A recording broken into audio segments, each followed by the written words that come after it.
안녕하세요. 저는 모렴치한 인간들 사이에서 탈출했던 여자입니다. 저는 유독 가족 운이 없는 것 같아요. 물론 제겐 세상에서 가장 사랑하는 아빠가 계셨고, 저희 아들도 있지만, 제가 말한 운은 두 사람을 제외한 다른 가족들의 이야기입니다. 유독 가족에 대한 사연이 많은 이곳에 저도 제 가족에 대한 이야기를 해보고 싶어 이렇게 사연을 적어보게 됐어요. 이젠 다 지난 일이지만 그래도 기억을 더듬어가며 잘 적어볼 테니 끝까지 관심 가져주시면 감사하겠습니다. 전 어릴 적부터 엄마보단 아빠랑 더 친했어요. 아빠는 부동산에서 일하셨고 엄마는 회사원이었는데 가정적이었던 아빠와 달리 엄마는 항상 밖으로만 나돌았죠. 항상 밤늦게 귀가하던 엄마에겐 술 냄새가 따라다녔는데 그 냄새보다 더 싫었던 건 부모님의 다투는 소리였습니다. 늘 집안에 분란을 일으켰던 엄만 제가 16살 땐 바람같이 피어 아빠에게 이혼당하더군요. 집에서 내쫓긴 엄만 그 뒤로 단 한 번도 절 보러 오지 않았죠. 그런 엄마를 다시 마주했던 건 2년 뒤였는데 그렇게 술을 좋아하던 엄만 음주운전을 하다 운명을 달리했다고 해요. 엄마의 장례식장에서 든 생각은 엄마에 대한 연민이나 슬픔이 아니라 피해자가 없어서 다행이라는 마음뿐이었습니다. 그 정도로 전 엄마에 대한 정이 없었죠. 제가 사랑하는 부모님은 저희 아빠가 유일했습니다. 아휴, 선미야. 아빠가 그만 늦잠을 잤구나. 아휴, 우리 딸 밥 해줘야 하는데. 아빠, 오늘은 제가 아침 차려놨어요. 짜잔! 아빠가 좋아하는 김치볶음밥이에요. 맛있겠죠? 아이, 공부하느라 힘든 딸내미한테 아침까지 차리게 하고 아빤 빵점짜리 부모다. 미안해서 어떡하냐? 에이, 아빠가 빵점이에요? 100점, 아니 200점짜리 아빠죠. 맨날 아빠가 아침 저녁 다 차려주고 학교까지 데려다 주는 앤 친구들 중에 저밖에 없다니까요. 엄마가 빠지자 아빠 전 오히려 전보다 훨씬 행복하게 살았습니다. 아빤 딸인 제게 정말 헌신적이셨어요. 아빤 이혼할 무렵엔 자신의 부동산을 차리셨는데 아무리 일이 바빠도 항상 절 직접 차에 태워 등교시켜 주셨어요. 공부하는 우리 딸 힘들다면서요.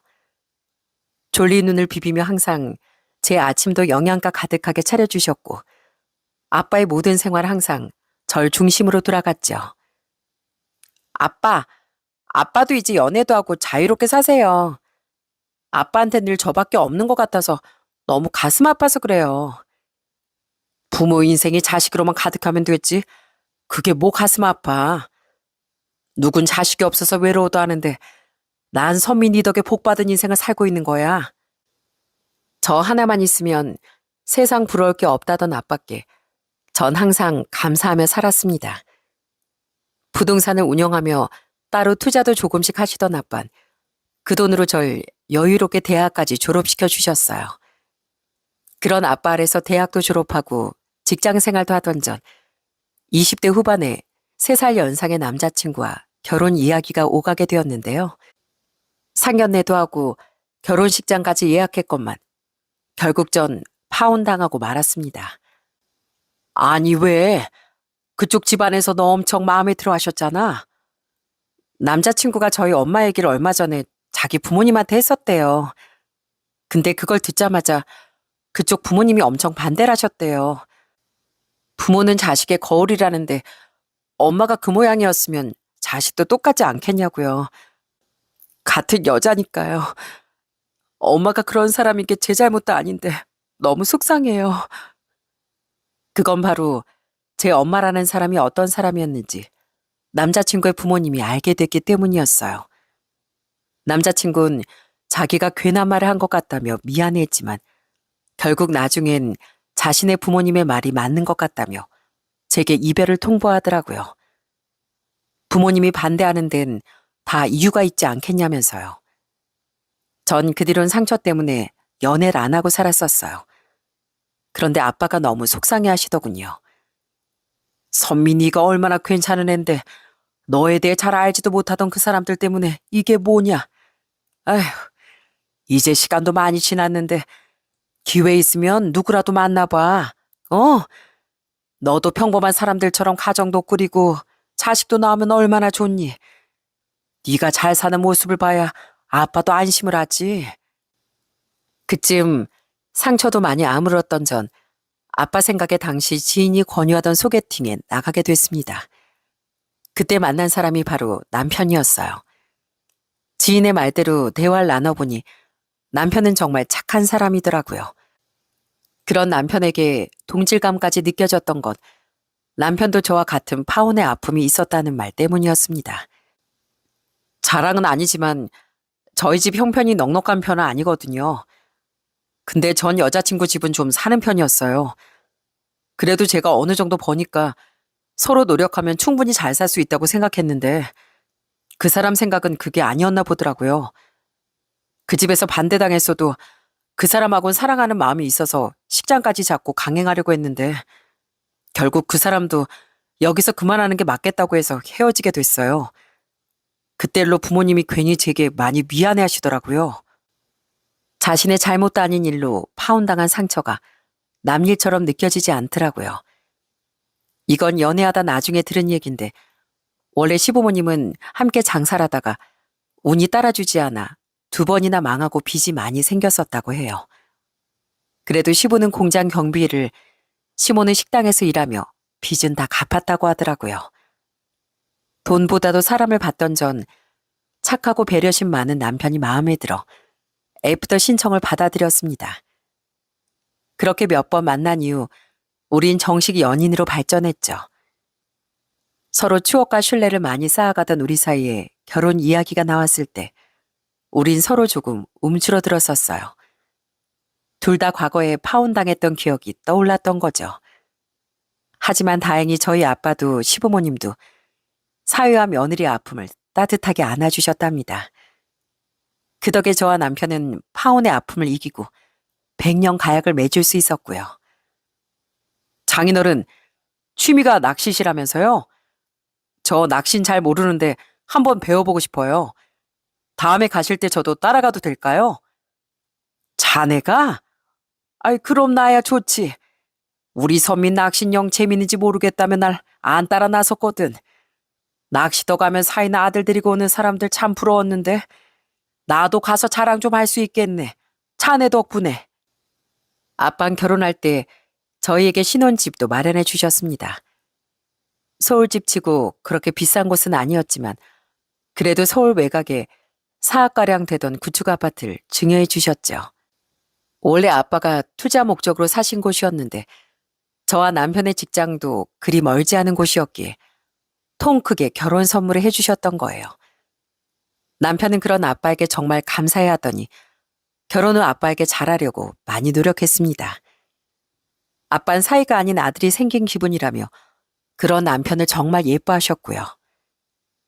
염서방, 자, 용돈이야. 밖에서 사람들 만나면 한 번씩 계산도 하고 그래. 항상 뭐 필요한 일 있으면 나한테 연락하고. 우와, 장인어른 정말 최고십니다. 감사합니다. 소중하게 쓸게요.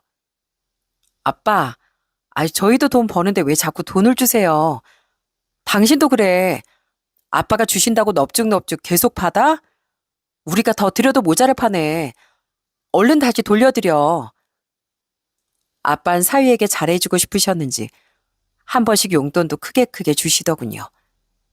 그것도 한두 번이지 너무 자주 주시기에 죄송하더라고요. 그래서 말리려고 하면 남편은 이렇게 말하며 잽싸게 그 돈을 주머니에 넣곤 했어요. 아이, 어른이 주시는 돈 거절하면 그게 더 실례야. 안 그래요, 장인어른? 그럼. 그리고 남잔 항상 지갑이 두툼해야 하는 법이야. 염서방이 나한테 얼마나 잘하니. 그래서 예뻐서 주는 거니까 선민이가 이 아빠 마음 좀 이해해다오. 아빠가 좋다고 하시니 더 할 말은 없었지만 저는 그런 남편이 좀 철없게 느껴졌어요. 언젠가부터 남편은 아빠가 또 용돈을 주시지 않으려나 하는 기대감에 부풀어 있는 것이 눈에 보였거든요. 그래도 거기까진 괜찮았습니다. 그런데 받았으면 돌려드릴 줄도 알아야 하는 거 아닌가요? 남편은 점점 저희 아빠에게 자꾸 돈을 아끼려고 하더라고요. 처음부터 그랬던 건 아니었는데 제가 결혼한 다음에 아들을 출산한 뒤로 점점 그런 모습을 보이기 시작한 거예요. 아빠 생신 때 뭐 해드리지? 좋은 낚싯대 하나 사드릴까? 한 몇십 정도면 살 수 있던데. 몇십? 해마다 돌아오는 선물인데 너무 과하지 않아? 우리 벌이가 그렇게 많은 것도 아니고. 뭐? 당신이 여태 아빠한테 받은 용돈만 해도 얼만데 설마 그게 아깝다는 거야? 그리고 저번에 아버님 생신 땐 용돈으로 50만 원이나 드렸잖아. 어머님 아버님은 우리한테 용돈 같은 거 주신 적도 없는데 왜 우리 아빠한테만 아껴? 받는 건 우리 아빠한테 다 받으면서. 아니, 우리 부모님은 형편이 어려우시니까 무슨 날마다 좀 도와드리면 좋잖아. 근데 장인어른은 우리보다 돈이 훨씬 많으시니까 굳이 큰돈 쓰기보단 더 정성이나 마음으로 표현해도 좋지 않을까 해서 한 말이지. 우리 아빠한테 돈을 아끼려는 그 마음부터가 치사한데 무슨 마음을 표현해. 당신 처음에만 아빠한테 좀 잘하는 척 하더니 점점 당신 가족만 챙기려고 한다? 남편은 그런 거 아니라고 변명했지만 제 눈에 남편은 분명 변해갔습니다. 그런 남편이 괘씸해 아빠에게도 남편에게 용돈 같은 거 주지 말라고 제가 몇 번이나 말씀드렸어요. 아빠도 눈치가 있으셨는지 점점 제 말을 들어주셨죠. 그랬더니 더 괘씸하게도 남편은 서운한 기색이더군요. 점점 변하기 시작한 건 시댁 식구들도 마찬가지였습니다. 우선 남편의 여동생인 신우인 점점 제 물건에 눈독을 들이더라고요. 결혼 전에 몰랐는데 신우인 한 직장에 진득이 붙어있질 못하고 일을 하다 말다 반복하던 사람이었는데요. 그에 비해 씀씀이는 작지 않아 항상 돈이 없었습니다. 거기까진 그런가 보다 했는데 점점 제 물건에 욕심내는 모습이 불편해지더라고요. 새언니는 무지 비싼 화장품만 쓰는 것 같아요. 그 립스틱 저도 써보고 싶던 건데 한 번만 써봐도 돼요? 피부가 예민한 편이라 이거저거 다 시도해보다가 정착한 브랜드 제품만 쓰는 편이에요. 대신 엄청 아껴 쓰고 있고요. 그럼요, 써봐도 되죠. 아싸? 우와, 이거 완전 제 입술하고 찰떡 아니에요? 새언니, 나 이거 주면 안 돼요? 네? 가난하고 불쌍한 신우에게 한 번만 은혜를 내려주십시오. 처음엔 애교를 부리며 제 화장품이나 옷을 달라고 하기에 한두 번은 귀여워서 부탁을 들어주었습니다. 외동인 저로선 신우이가 동생처럼 느껴졌거든요. 그런데 그것도 한두 번이지 신우인 점점 당연한 듯 제 물건을 요구하더라고요. 몇 개 없어서 소중하게 들고 다니던 명품 가방이나 아빠에게 선물 받았던 지갑까지도요. 좋은 마음도 한두 번이 끝이지 그 이상은 버릇이 되겠다 싶어 저는 딱 잘라 거절했어요. 왜 처음엔 주고 지금은 안 줘요? 보통 사람은 한두 번 받는 것도 고맙고 미안해서 보답을 하지 아가씨처럼 당연하게 더 많은 걸 바라지 않아요. 제 선의는 딱 두 번이 끝이었어요. 아가씨가 저한테 고맙다고 커피라도 한 잔 사준 적 있어요? 없잖아요. 가는 선의가 있으면 오는 선의가 있어야 훈훈함도 계속되는 거라고요. 새언니는 집도 잘 살잖아요. 네? 가족끼리 1억이에요? 저 그럼 빌려라도 주세요. 네?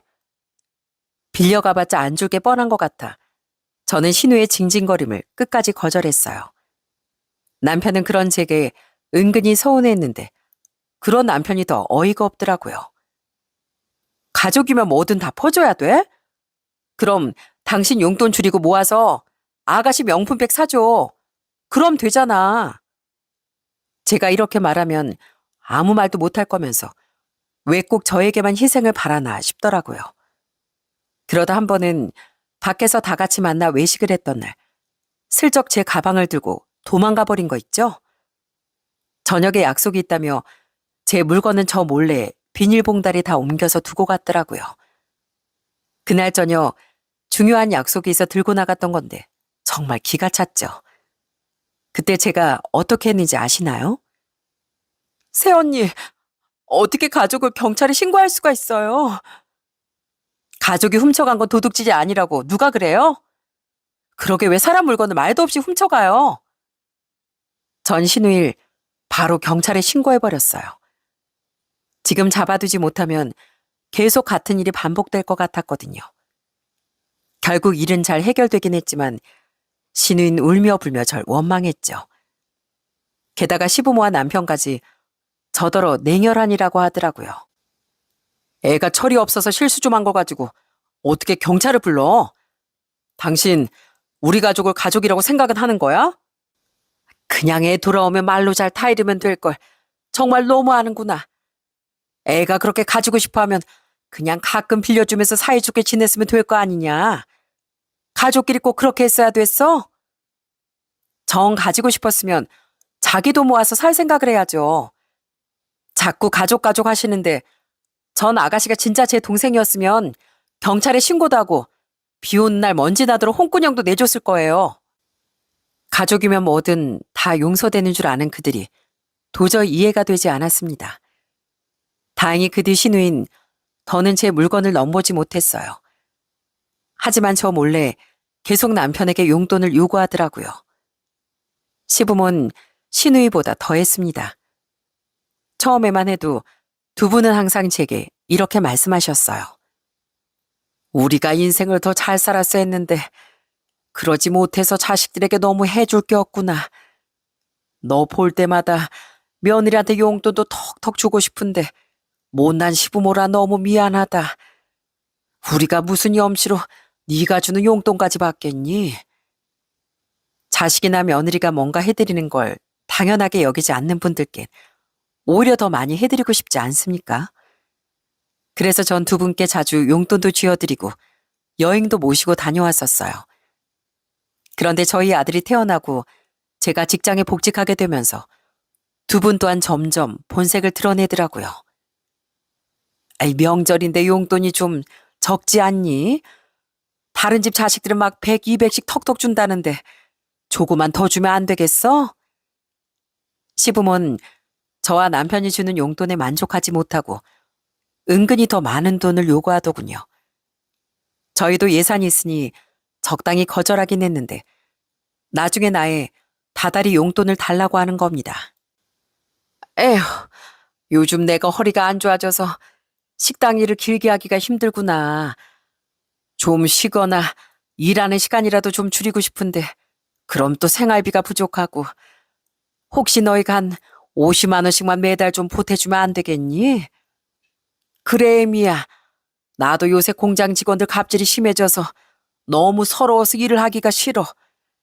너희가 조금만 보태주면 좀 쉬면서 다른 일자리 알아보면 좋을 것 같은데 둘 다 일을 그만두려면 50은 택도 없고 최소한 100만 원 정도는 어떻게 안 되겠냐? 허리가 아프다던 시모는 평소에 지인들과 등산도 자주 다니고 일주일에 3번씩 동네 에어로빅 학원도 다니던 건강한 분이었습니다.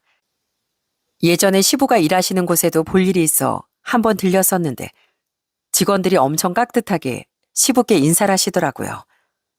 명절마다 선물 세트도 싸구려도 아닌 고급 세트로 받아오시는 걸 보니 사장이 직원을 차별하는 분도 아닌 것 같았고요.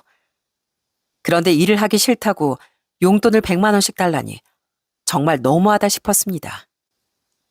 죄송해요. 저도 맞벌이하고 애 키우느라 그럴 만한 사정은 안 될 것 같아요. 허리 아프시면 좋은 병원 좀 알아봐 드릴까요, 어머님? 아버님 이직하실 만한 다른 경비일도 제가 한번 알아볼까요? 아니, 우린 그냥 돈으로 도와주면 되는데 그런 건 필요 없다. 근데 너희가 왜 돈이 없어? 집 대출금이 나가는 것도 아닌데. 그리고 혹시 사돈께서 도움 좀 안 주시니? 집도 좋은 데 사시고 돈도 잘 버신다며 하나밖에 없는 외동딸한테 생활비 같은 거 안 주셔? 정중하게 거절한 제 말에 돌아온 시부의 말을 듣고 정말 황당하더라고요. 대체 무슨 생각으로 그 큰 돈을 우리에게 요구했나 했더니 시부모는 저희 아빠를 믿고 그랬던 거더라고요. 더 기가 막혔던 건 옆에서 자신의 부모 말을 거들던 남편이었죠. 여보, 양가 다 똑같이 소중한 부모님이라지만 우리 부모님은 장인어른이랑 다르게 형편이 안 좋으시잖아. 장인어른이 조금만 도와주시면 우리 부모님도 좀 편하게 지내실 수 있지 않을까? 나 우리 부모님 볼 때마다 너무 가슴 아파서 그래. 우리 가족이잖아. 그러니까 지금 우리 아빠 돈으로 어머님 아버님을 도와드리자는 소리야? 매달 100만 원씩이나?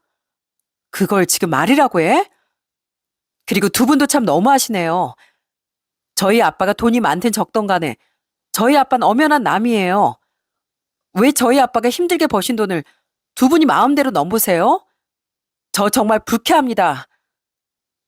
너무 화가 나 소리를 빽 지르고 시댁을 나와버렸네요. 시누이도 시부모도 다 문제였지만 가장 큰 문제는 남편 아니겠습니까? 저 몰래 시누이나 시부모에게 돈을 보내다가 들켜 다툰 것도 한두 번이 아니었고 아빠가 자신에게 점점 용돈을 챙겨주지 않자 삐진 건지 저희 아빠는 잘 챙기지도 않기 시작한 남편이 너무 괘씸하더라고요. 그래서 갈수록 우리 사이엔 다툼이 늘어만 갔죠.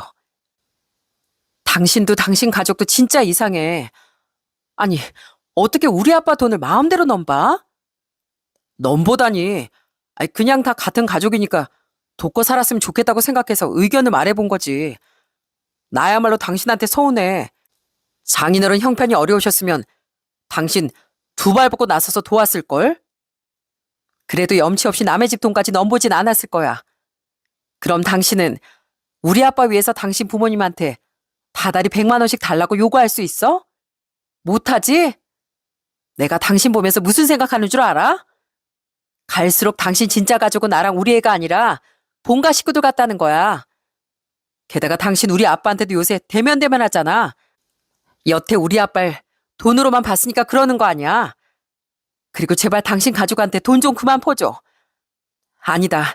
당신은 말로 해서는 안 될 인간이지. 나한테 당장 경제권 내놔. 안 그럼 나 우리 결혼 진짜 진지하게 다시 생각해 볼 거야. 저는 남편이 시댁에 저 몰래 돈이라도 계속 못 주게 하기 위해 경제권을 요구했어요. 남편은 당황해하며 반발했죠. 우리한테 애도 있는데 그게 무슨 소리야? 여보, 고작 가족 좀 챙긴 일로 이혼이라니. 그놈의 가족. 그놈의 가족이란 말 정말 지긋지긋해. 그럼 우리 아빤 가족도 아니야? 왜 우리 아빠는 안 챙기려고 하면서 당신 가족만 챙기길 바래? 난 진짜 거실에 저 사진도 이제 꼴도 보기 싫어.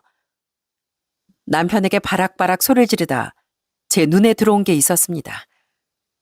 저희 집 거실엔 가족 사진 액자가 2개 걸려 있었는데요. 저희 아빠와 남편과 저희 아들까지 넷이 찍은 사진 1장, 또 시댁 식구들과 저희 가족까지 6식구가 찍은 사진 1장이었어요. 시댁 식구들과는 사진을 좀 늦게 찍었는데 남편은 그 사진을 아빠 찍었던 사진보다 훨씬 크게 인화해 액자를 맞춰 아빠 찍은 사진 옆에 나란히 걸어놨더라고요. 왜 액자 크기가 저렇게 다르냐고 따지자 그냥 사람 수가 많으니 크게 인화됐다며 우물쭈물했지만 남편의 그 속내를 제가 몰랐겠습니까? 남편은 그렇게 갈수록 저희 아빠에게선 받기만 하고 자기 가족만 끔찍이 생각하던 인간으로 변했던 거예요. 제가 알아서 아빠를 챙기기도 했고 나중에 유치하게 아빠 찍은 사진도 크게 인화해 다시 걸어놓긴 했지만 부부끼리 이게 대체 뭐 하는 짓인가 아주 현타가 오더라고요. 제가 손가락으로 가리키며 꼴도 보기 싫다고 한 사진이 바로 시댁 식구들과 찍은 가족 사진이었습니다. 남편과 다투다 그 사진을 보니 정말 부하가 치밀어 오르더군요. 제가 그렇게 이혼 따위 두렵지 않다며 사납게 말하자 남편은 결국 풀이 주고 경제권을 내놓게 됐죠. 우리 가족이 언제부터 서로 이렇게 각박해졌는지 원. 내 친구들은 자식 덕에 편하게 살면서 여행도 다니고 한다는데 난 이게 무슨 꼴인지. 오빠가 번 돈을 자기가 뭔데 가족들한테 주지도 못하게 하고 진짜 어이없어. 그 뒤 시댁 식구들은 대놓고 저 들으라는 듯 저렇게 투덜대더라고요. 경제권 문제로 더 이상 남편이 저 몰래 시댁 식구들에게 돈을 주지 못했으니 당연히 불만이 생겼겠죠. 전 참지 못하고 이렇게 소리친 뒤 자리를 박차고 나와버렸습니다.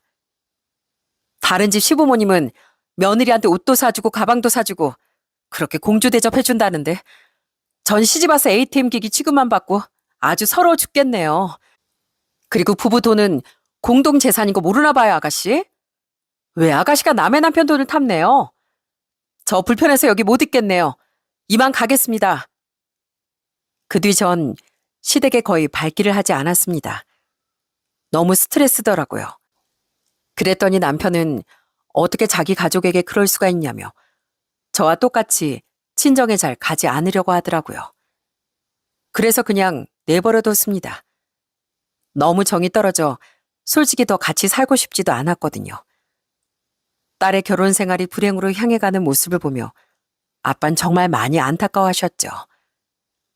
애를 생각해서라도 이혼은 심사숙고해야 한다. 무조건 참고 살라는 게 아니라 최선을 다해봐야 나중에 애한테도 네가 할 말이 있는 거야. 에휴, 나랑 다르게 너만은 잘 살길 바랬다만 염서방이 그런 모렴치한 사람인 줄 누가 알았겠니? 그런 아빠를 생각해 전 그래도 이혼을 결정하는 일에 신중했던 겁니다. 이 모든 일이 제가 결혼한 지 고작 5년 만에 벌어진 일들이었죠. 그러던 어느 날 전 아빠의 전화를 받고 그만 바닥에 털썩 주저앉고 말았어요. 뭐라고요? 아빠가 뭐에 걸려요? 췌장암이라는구나. 이미 암이 번질 대로 번져서 수술도 힘든 상황이래. 치료는 시도해보겠지만 여명이 반년도 남지 않은 것 같다고 한다. 건강에 이상을 느꼈던 아빤 혼자 병원을 찾아 검사를 받으셨었다더군요. 제가 걱정할까봐 저에게 아무 말씀 않고서요. 그 결과 아빤 췌장암 4기 판정을 받았다고 하시더라고요. 절망적인 소식에 눈물이 멈추지 않았습니다. 아무리 췌장암이 증상이 없는 병이라지만 어떻게 사람 몸이 그 지경이 될 때까지 존재를 감출 수 있었단 말입니까? 인터넷을 찾아보니 저희 아빠 같은 경우가 꽤 있던데 그래도 왜 하필 저희 아빠에게 그런 일이 일어나게 된 건지 하늘이 다 원망스럽더라고요. 아빠는 마지막 희망을 걸고 항암 치료를 시작하셨습니다. 그리고 전 회사에 휴직을 신청했어요. 아유, 왜 회사를 쉬어? 언제까지 아빠가 투병할지도 모르는데 그냥 다니면서 왔다 갔다 하면 될걸. 싫어요. 1년이 됐든 2년이 됐든 전 아빠 옆에 있을 거예요. 제가 아빠 꼭 낫게 해드릴 거예요. 효도할 수 있는 날이 오래 남았다고 생각했건만 아빠의 남은 날이 그렇게 짧았을 거라곤 상상도 하지 못했습니다. 그래서 아빠 옆에 더 붙어있고 싶었던 거예요. 저는 항암 부작용으로 힘들어하는 아빠 곁에부터 정성을 다해 간병했습니다. 아이 때문에 집을 오가야 하긴 했지만 될 수 있는 한 계속 아빠 옆을 지키고 있었죠. 장인어른, 제가 그동안 너무 못나게 굴었죠? 정말 죄송했습니다. 제가 사위 노릇을 더 잘했어야 했는데. 그래도 양심은 있었는지 남편은 종종 아빠의 문병을 와 흐느껴 울더라고요. 저와 사이가 멀어졌던 시부모도 그래도 몇 번 문병을 와주시더라고요. 한 번은 시누이도 함께였죠. 그동안 사이가 어땠던 간에 그땐 정말 고맙더라고요. 전 아빠를 간병하며 제발 기적이 일어나길 기도하고 또 기도했어요. 하지만 결국 아빠는 투병한 지 4개월 만에 치료를 중단하고 호스피스 병원으로 옮겨질 수밖에 없었죠. 편안한 여생을 사실 수 있도록 도와드리는 게 최선이라는 의사의 말에 무너지는 마음으로 한 선택이었어요. 아빠, 기억나세요? 엄마랑 이혼하시기 전에 아빠가 저한테 곧잘 해주셨던 곰돌이 모양 오므라이스요. 이제 하는 말이지만 그거 진짜 못생겼었어요. 기억나다 마다 김을 오려서 눈썹 만들고 계란 흰자랑 김으로 눈동자 모양을 냈었지. 집에 영 관심 없던 네 엄마 대신 너한테 엄마 노릇 아빠 노릇 다 해주려고 얼마나 내가 애를 썼던지. 그걸 소풍도시락으로 싸주던 날엔 너한테 괜히 미안했다. 친구들한테 놀림 받을까봐. 내가 생각해도 그건 너무 못생겼었거든.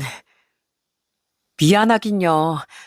전 오히려 그 서툴게 만들어진 오므라이스에서 아빠의 사랑을 많이 느꼈었어요. 서툴러도 절 위해 항상 애써주신 아빠 마음이 느껴졌으니까요. 얼른 건강해져서 집에 돌아가요, 아빠. 저한테 딱 한 번만, 그 오므라이스 한 번만 다시 만들어주세요. 그래, 그래. 내가 꼭 힘내서 너 오므라이스 만들어주러 집에 가마.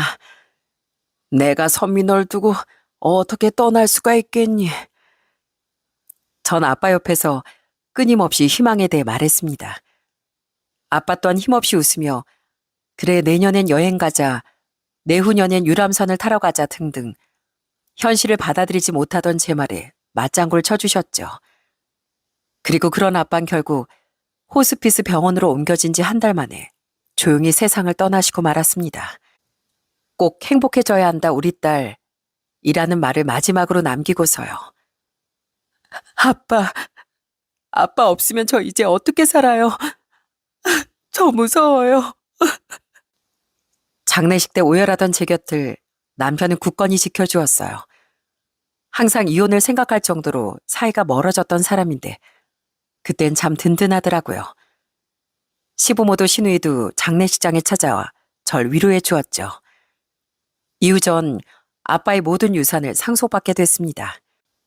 아빠의 재산과 사시던 아파트를 다 합치면 15억 정도 되더라고요. 아파트가 당시 시세로 9억 정도 됐었거든요. 또한 전 아빠가 몰고 다니시던 비싼 외제차도 물려받게 되었죠. 아빠의 유품을 정리한 전 남편과 함께 아빠 차를 끌고 집으로 돌아왔어요. 차를 끌고 오는 내내 그렇게 눈물이 나더라고요. 이 아빠 무지하게 출세하지 않았냐? 살면서 한 번은 이런 고급차 한번 몰아보고 싶었는데 아빠는 이제 소원 성취했다. 평생 꿈이었다던 외제차를 사던 날 아빠가 얼마나 좋아하셨는지가 생각났거든요. 남편은 자꾸만 눈물 흘리던 제게 손수건을 건네주며 절 위로해 주더라고요. 그런데 다음날 아침 눈을 떠보니 주말인데도 남편이 집에 없더군요. 장례 치르랴 마음 추스리랴 힘들어서였는지 그날 전 아침부터 몸살기가 좀 있었습니다. 그래서 남편에게 약을 좀 사다 달라고 부탁하려 했는데 집엔 아이 말곤 아무도 없더라고요. 그런데 문득 화장대 위를 보니 어제 제가 올려둔 아빠 차의 차키도 함께 없어졌지 뭐예요. 전 뭔가 싸한 느낌에 바로 남편에게 전화를 걸었어요. 남편은 제게 시댁에 가 있다고 말하더라고요. 시댁에 갔다고? 근데 당신 우리 아빠 차 끌고 갔어? 맞아. 실은 장인어른 차 우리 아버지 드리려고 온 거야. 뭐? 아니, 그걸 왜 아버님을 드려? 우리 아빠 차인데. 아니, 이제 장인어른도 안 계시고 당신은 원래 대중교통으로 출퇴근하잖아. 근데 이 비싼 차를 차고에만 두기 너무 아깝지 않겠어? 그리고 실은 우리 아버지 소원이 외제차 타시는 거였거든. 우리 아버지 지금 몰고 다니시는 차 10년도 더 된 고물인 거 알지? 그래서 겸사겸사 이번에 아버지 소원 좀 이뤄드리면 좋을 것 같다 그랬어. 우리 아버지 차 보더니 엄청 좋아하시더라. 어차피 주인 잃은 차인데 이럴 때 효도하면 좋지 않겠어? 생각 없이 해맑아 보이던 남편의 말에 정말 뒤로 넘어갈 뻔했습니다. 그 뒤에선 고맙다 애미야 잘 쓰마 하는 시부의 목소리까지 들리더군요.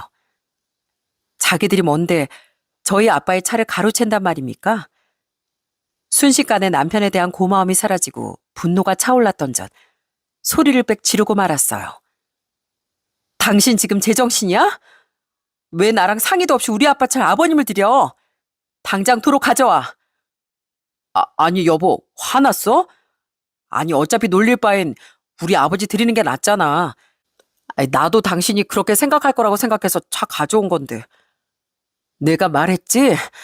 우리 아빠 돈으로 당신 가족 챙길 생각하지 말라고. 그런데 어떻게 우리 아빠 유품을 당신 멋대로 아버님을 줘? 빨리 도로 가져오지 못해? 여보, 그러지 말고 그동안 당신 눈치 보느라 부모님께 해드린 것도 없는데 이거라도 드리자. 어? 아우, 배 아파. 여보, 나 배가 너무 아파. 이따 다시 전화할게. 당황한 남편은 설득이 통할 것 같지 않자 말도 안 되는 핑계를 대며 전화를 끊더군요. 그리고는 제가 다시 몇 번이나 건 전화를 일절 받지도 않았습니다. 정말 기가 막히더라고요. 이런 인간을 남편이라고, 저 염치 없는 인간들을 그래도 가족이라고 알고 산 제가 한심해 미칠 노릇이었죠. 바로 시댁에 쫓아가고 싶었지만 몸살에 걸린 몸이 말을 듣지 않더군요. 결국 전 집 서랍을 뒤져 우선 남아있던 약을 먹고 쉬기로 했습니다. 그 와중에 남편은 저녁에 이런 문자를 한 통 보냈더라고요. 아버지가 외제차 생기셨다고 너무 신난 나머지 양주까지 사오셨어. 축하하고 싶다고. 이렇게 좋아하시는데 그냥 우리 아버지 드리자. 어? 그리고 나도 아버지랑 술 한잔 하느라 그냥 여기서 자고 내일 집에 갈게. 미안해. 사랑해, 여보. 화 풀고 내일 봐. 저희 아빠 장례식장에서 눈물을 쏟던 모습은 이미 온데간데 없더라고요. 저는 치밀어 오르는 부하를 내리눌렀죠. 그리고 다음날 눈을 뜨니 다행히 몸이 개운하더라고요. 전 아침에 친한 친구 집에 잠시 아들을 맡겼습니다. 그리고는 바로 시댁으로 달려갔더니 다들 일어나 아침을 먹고 정리 중인 것 같더라고요. 어? 여보, 아침부터 여길 왜? 할 말 있어서 왔다. 왜? 어머님, 아버님, 제가 드릴 말이 좀 있어서 아침부터 좀 찾아왔어요. 제 화난 표정을 보더니 남편은 슬쩍 움츠러들더군요. 시누인 새침한 표정으로 앉아 있었고 시부모는 슬쩍 제 눈치를 보며 헛기침을 하더라고요. 그리고 시부는 자신이 먼저 할 말이 있다며 운을 뗐습니다. 마침 잘 왔구나. 우리도 용건이 있으니 내가 먼저 말하마. 실은 어제 술 마시면서 가족 회의를 좀 했었거든. 회의요? 그래. 저기 우리 사이가 그동안 좀 소원해지긴 했다만 어쨌든 이제 우리가 너한테 남은 유일한 가족 아니겠냐. 나랑 네 시애미가 이젠 네 유일한 부모 아니냐고. 어? 그런데요? 너한테 괘씸한 부분도 있었지만 그래도 우리가 어른이니 혼자 남은 널 가족으로서 잘 품어주려고 한다.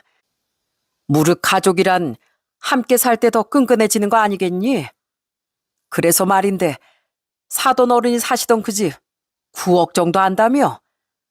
그거랑 너네 집 팔고 우리 전셋집도 빼서 우리 다 같이 큰 집 구해서 사는 거 어떠냐? 그 돈 다 합하면 강남은 못해도 서울의 넓은 브랜드 아파트 하나엔 들어갈 수 있지 않겠어?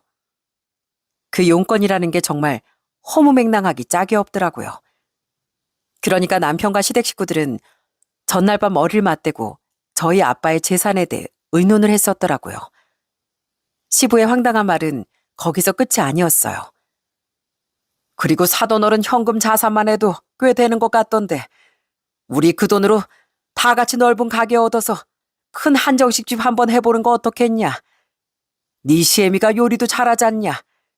네 시누이랑 난 서빙하고 카운터 보고 하면 되지 않겠어?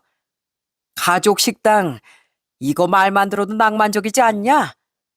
가족끼리 똘똘 뭉치고 살아야 너도 안정감 생기고 좋지. 맞아, 여보. 장인어른이 마지막에 당신 걱정을 얼마나 하셨어. 이렇게 장인어른 없이도 가족들과 잘 사는 모습 보여드리면 하늘에서 분명 행복해 하실 거야. 말이 가족 운영이지 시부모와 당시 백수던 시누이 셋이 가게를 차려 운영하고 싶다는 소리 아니겠습니까? 그 말도 안 되는 말을 옆에서 거들던 남편도 눈을 반짝이며 절 보던 시모와 시누이도 정말 역겹더군요. 그 와중에 아빠 차를 내놓을 생각도 절대 없어 보였죠. 전 헛웃음을 지으며 그 빈대 가족에게 말했어요. 우리 아빠가 내가 등골 빨아먹히고 사는 모습을 행복하게 바라보실 거라고? 야, 염동진. 너 이러려고 우리 아빠 장례식에서 그렇게 슬픈 척하고 문병 와서 갑자기 잘하는 척했니? 어? 우리 아빠 재산 가져다 쓸 생각에 효심이 절로 생기디? 어? 아니, 꼭 그랬던 게 아니라 어쨌든 가족이니까 장인어른 유산 당신하고 나랑 같이 쓰는 게 맞긴 맞잖아. 나 장인어른 투병하시는 동안 당신 대신 애도 잘 돌봤고 장인어른께 사위노릇도 했어. 장례식 때도 우리 가족도 장인어른 문병도 몇 번이나 갔었다고. 그렇게 가족된 도리 했으니까 당연히 나한테도 권한이 있는 거 아니야? 그러니까 돈 때문에 반짝 사위 도리하려고 했다는 거 맞잖아. 꼭 그렇게 극단적으로만 말하지 말고, 어? 나도 장인어른 돌아가신 거 슬퍼. 나도 장인어른 좋아했다고. 근데 돌아가신 분은 돌아가신 분이고 이젠 산 우리 부모님을 챙겨야지.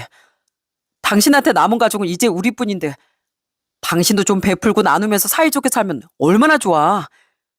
세상에 가족만한 존재 없다. 어? 맞아요, 새언니. 새언니 너무 계산적이에요, 가족끼리. 끝까지 말도 안 되는 궤변을 늘어놓던 그놈과도, 그놈 가족과도 더는 말 섞을 필요를 못 느꼈습니다. 그래서 전 그들을 보며 말했어요. 이런 쓸데없는 입실은 그만하자. 저기 아버님 외제차 가지는 게 평생 소원이라고 하셨죠? 근데 제가 그거 못 드리겠고요. 대신 다른 선물 드릴게요. 여보, 내가 당신한테도 줄 다른 선물 가져왔어. 선물이라는 제 말에 다들 의아한 표정으로 절 바라보더라고요. 전 가방에서 준비해간 물건을 남편 면상에 던져버렸습니다. 뭐야 이게? 이혼 서류? 아니 여보, 장인어른 보내드린 지 얼마나 됐다고 무슨 이혼이야. 당신 그제까지만 해도 나한테 막 고맙다고 그랬잖아. 근데 이틀 만에 이혼서를 던진다고? 기다려봐, 하나 더 있으니까. 전 크게 당황하던 남편의 말을 자르고 준비해간 물건을 하나 더 꺼냈습니다. 저는 그들 앞에서 챙겨간 가위로 그걸 마구마구 잘라버렸어요. 그리고 손에 남은 잔해들까지 전부 그들에게 뿌려버렸죠. 그 물건은 바로 저희 집 거실에 걸려있던 가족 사진이었거든요. 시댁 식구들과 함께 찍었던 가족 사진을 액자에서 꺼내 가지고 갔던 거예요. 저는 산산조각난 사진의 잔해를 보며 멍 때리고 있던 그들에게 말했습니다. 저랑 저 인간이 살고 있는 집, 저희 아빠가 저 주신 집인 거 알죠? 그런 집에 이 빈대 같은 집 식구들 사진 남겨놓고 싶지 않아서 이렇게 가져왔어요. 이 조각조각난 사진처럼 제 결혼 생활도 끝났습니다. 사진은 저 빼고 다시 찍든가 하시고 전 이만 이 수준 떨어지는 집에서 빠질게요. 아니, 애미야. 너 정말 너무한 거 아니니? 가족끼리 여유가 있으면 좀 돕고 살자고 했다고 지금 이런 해괴한 짓거리 벌이는 거야? 왜 도울 사람은 생각도 않는데 이 집 식구들은 자기들이 먼저 도와라 베풀어라 하는지 모르겠네요. 그걸 바로 빈대라고 하는 거예요. 아시겠어요? 전 저희 아빠가 힘들게 모은 돈 그쪽들한테 뜯기면서 살 생각 전혀 없어요. 그러니까 서로 뜯어먹고 살든 동냥을 하며 살든 그건 당신들 마음대로 하세요. 우리 아빠 돈에 군침 그만 흘리고요. 여보, 당신 지금 좀 너무 흥분했어. 우선 그 흥분부터 가라앉히고. 아니, 난 지금 머리가 너무 맑은데. 난 그래도 애랑 나 걱정하는 우리 아빠 생각해서 이혼은 최대한 신중하려고 했어. 그래서 머리가 너무 아팠는데 오히려 이렇게 이혼 결심하고 나니까 너무 후련해. 야, 염동진. 넌 애초에 누구랑도 결혼해선 안 되는 인간이었어. 그렇게 네 가족이 소중하면 평생 네 가족만 챙기면서 살아. 엄한 사람 벗겨먹으려고 하지 말고. 알았어? 이 시간부로 우리 집에 발도 들일 생각 마. 짐은 다 여기로 보내줄 테니까. 여보. 전 절 붙잡으려고 달려오던 그놈을 냅다 바닥으로 밀어버렸습니다. 그리곤 그놈이 나동그라진 새 마침 탁자 위에 올려져 있던 아빠 차키를 들고 나와버렸죠. 다행히 차는 시댁 바로 앞에 주차되어 있었기에 전 아빠 차를 끌고 집으로 재빠르게 돌아올 수 있었네요. 눈앞에서 큰돈이 사라지게 생겼으니 그들이 그대로 포기했겠습니까? 남편은 바로 제 뒤를 쫓아 비밀번호가 바뀐 문을 열지도 못하고 문을 쾅쾅 두드리더군요. 여보, 갑자기 이러면 어떡하라고? 나한테도 변명할 기회는 줘야지. 난 그럴 기회를 당신한테 그동안 수도 없이 줬어. 더는 당신한테 실망할 시간도 아까우니까 가. 이 집도 바로 부동산에 내놔버릴 거니까. 겨우 밖이 잠잠해지자 전 그놈이 포기하고 돌아간 줄 알았어요. 전 아이를 데리러 가기 위해 다시 집 밖으로 나왔는데요.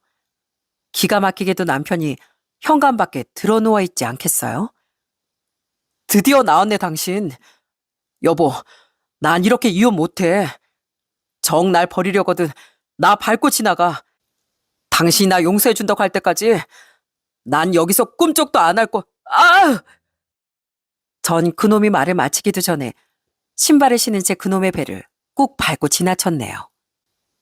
그렇게 애를 데리고 다시 집으로 돌아왔더니 이번엔 남편뿐 아니라 시부모까지 찾아와 있더라고요. 예, 애미야. 그래, 우리가 미안하다. 우리가 너무 우리 생각만 했어. 너도 아직 마음 추스려고 하려면 시간이 필요했을 텐데 우리가 마음이 앞서서 널 너무 몰아붙였다. 이사 얘기는 없던 걸로 하자. 어? 그리고 가게 차리는 일도 네 마음 다 추스르면 그때 차차 다시 얘기해보는 걸로 하고 우선 마음 좀 풀거라. 솔직히 우리 애가 효자인 게 그렇게 잘못한 일만은 아니잖아. 맞아, 여보. 그냥 내가 힘들게 사는 우리 가족이 너무 마음에 걸려서 그랬던 거지. 막 장인어른 재산을 탐냈던 게 아니야. 뭔가 오해가 있었던 것 같아. 이 사람들이 아직도 정신을 못 차렸네. 빙빙 돌려 말해도 결국 내 것이 아닌 남의 것을 멋대로 탐내는 건 잘못인 겁니다. 난 그렇게 끈끈한 당신네들 가족 사이 더 느껴서 고생할 마음 없으니까 당장 돌아가세요. 당신도 빨리 안 가? 나 진짜 경찰 부른다. 단체로 이렇게 몰려서 이러는 거 나한테 위협을 가하는 행동으로도 볼 수 있어. 그렇게 한참을 대치하며 서 있다. 결국 제가 정말 경찰을 부르려고 하자 그들은 황급히 줄행랑을 쳐버리더군요. 제가 한다면 한다는 걸 이미 전에 봐서 알고 있었으니까요. 이후 전 남편의 짐을 전부 시댁으로 보내버렸고 버티던 남편에게 이혼 소송을 걸었어요. 그 결과 남편은 결국 이혼을 당할 수밖에 없었죠. 그 와중에 애는 자기가 데려가겠다고 난리를 쳤는데 받을 수 있는 양육비가 생각보다 적은 것 같자 바로 애를 포기해버리더라고요.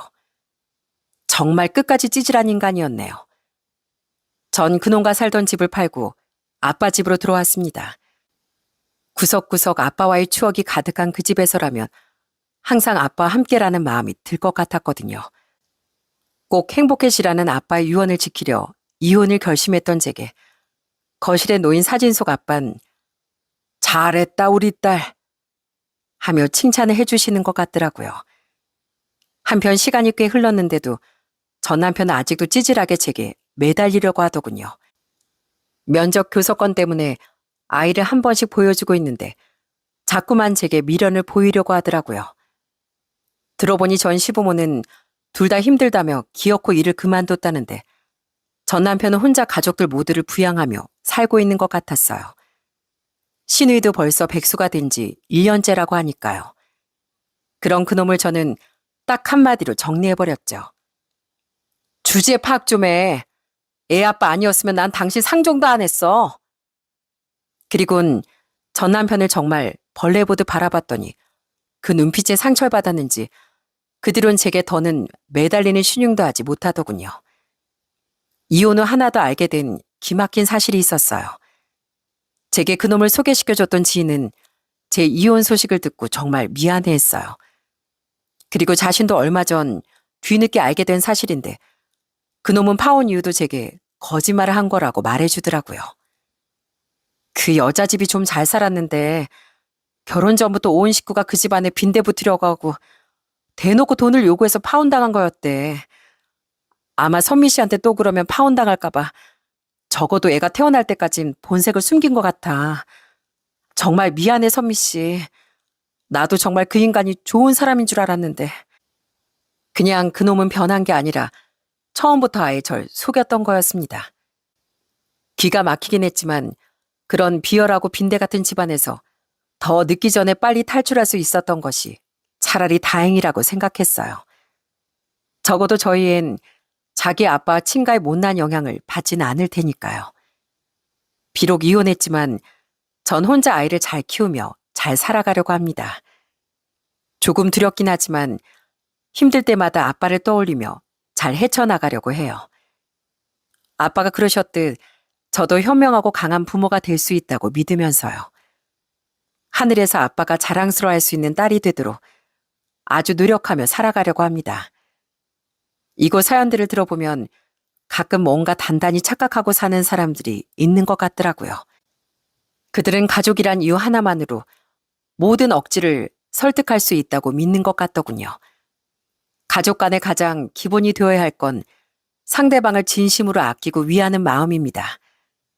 그런 기본도 없이 그저 받기만을 바라고 희생해 주기만을 바라는 건 가족이란 이름 뒤에 숨은 욕심이 아닐까요?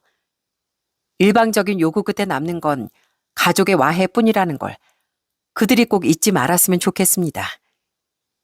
제 사연은 그럼 이만 여기서 마쳐야 할 것 같네요. 끝까지 함께해 주신 모든 분께 감사 인사를 전하며 이만 사연을 마무리하겠습니다.